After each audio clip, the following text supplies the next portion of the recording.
The containment facility hummed with sterile efficiency, its walls reinforced with alloys strong enough to withstand a plasma cannon. Inside cell block 7, 2 juvenile Krath sat in defiant silence. Their scaled hides shimmered under the harsh lights, bronze and silver, patterns that marked them as warrior stock. The galactic community knew the Krath well. Apex predators from a world where survival meant conquest, where strength was the only virtue worth possessing. Commander Vexthor had tried everything.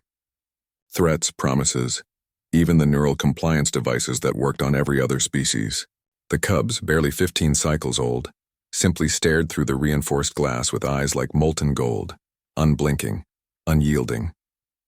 They refused to eat the nutritional paste, refused to respond to questions, refused to acknowledge the existence of their captors. Their children, Vexthor growled to his second-in-command, mandibles clicking in frustration, taken from a raided colony ship. They should be terrified, compliant. Instead, they act like captured generals. 3 days passed, then 4. The medical officer warned that the cubs' vital signs were declining. Starvation was a real possibility. The Galactic Council demanded answers about the colony ship attack. These cubs were the only survivors, the only witnesses. But their silence remained absolute, a wall no technology could breach. On the 5th day, Selene arrived. She was unremarkable by galactic standards, a human from Earth, soft-skinned and fragile, lacking the natural armor or weapons that evolution had granted most spacefaring species. She worked as a xenopsychologist, though many questioned why humanity bothered with such professions. Humans were newcomers to the galactic stage, their planet only recently connected to the Warp Gate network. What could they possibly understand about species that had conquered stars, while humanity still played with fire? Vexthor met her at the facility entrance, his towering form dwarfing her small frame. "The council sent you?" His translator barely masked his disdain. "We need interrogators, not philosophers." Selene adjusted her datapad, her expression calm. "You need someone who understands that strength isn't always what it appears to be, Commander." She requested 1 hour with the cubs. No guards, no weapons, no observation devices. Vexthor wanted to refuse. Regulations demanded constant monitoring, but desperation won over protocol. He granted her request.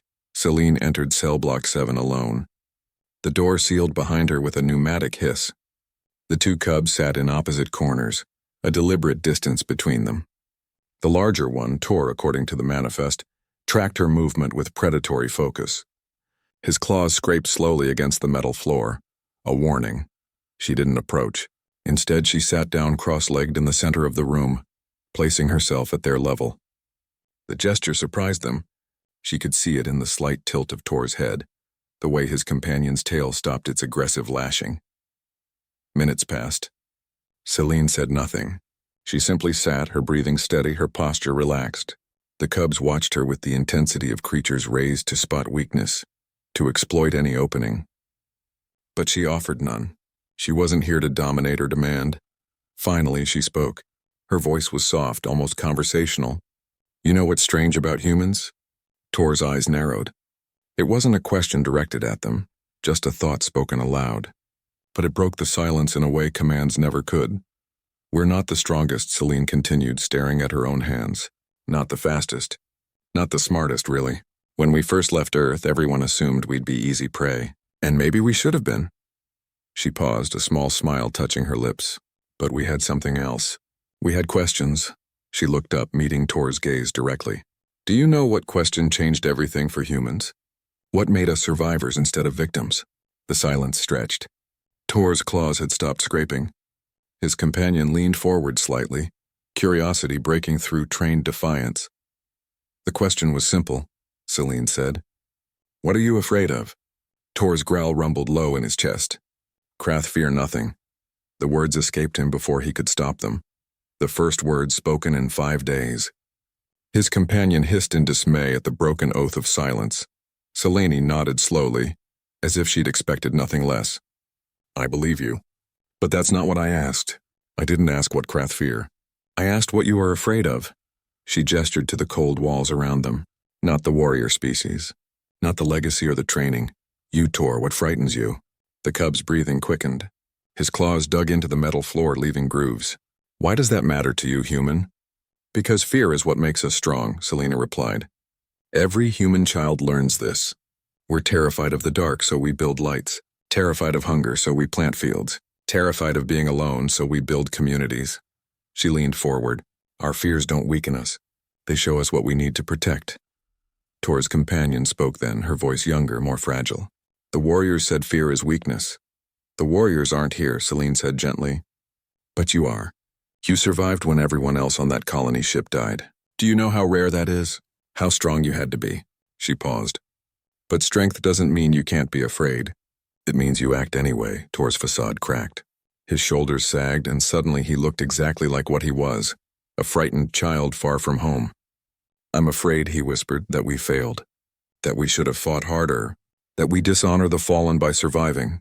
The companion cub made a sound, half sob, half growl. I'm afraid we're alone, that our colony is gone, that we have no purpose. Selene stood slowly, approaching them with careful, deliberate movements. She knelt between them. You're not alone, and survival is your purpose, because you carry their memory, their story. Only you can tell what happened, honor who they were. Tor looked at her, golden eyes swimming with grief held too long. The raiders came without warning. Military vessels, not pirates. They wanted the colony's quantum cores. Anyone who resisted... He stopped, swallowed hard. The elder warriors told us to hide in the escape pod. We obeyed, we survived. They didn't. Over the next hour, the cubs talked. They described the attack, the raiders' insignias, the coordinates of the assault. Information poured out of them. Not because Selene commanded it, but because she'd given them permission to be what the galaxy had never allowed. Afraid, grieving, and still worthy. When Vexthor reviewed the recording later, he asked her the obvious question. How did you know that would work? Selene smiled. Because humans learned something important when we joined the galaxy. The strongest species aren't the ones who never break. They're the ones who learn to bend, to ask for help, to admit fear. She glanced back at Cell Block 7. The Krath raised warriors, but those cubs needed someone to see the children underneath. The information the cubs provided led to the raiders' capture within a week. Tor and his companion were relocated to a human settlement world, where xenopsychologists specialized in trauma recovery. They thrived there, learning that strength and vulnerability weren't opposites but partners.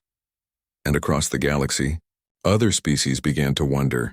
Perhaps humanity's greatest weapon wasn't their technology or their tactics. Perhaps it was their strange, persistent belief that asking the right question could change everything. That sometimes the most human thing you could do was simply ask, "What are you afraid of?" And then listen.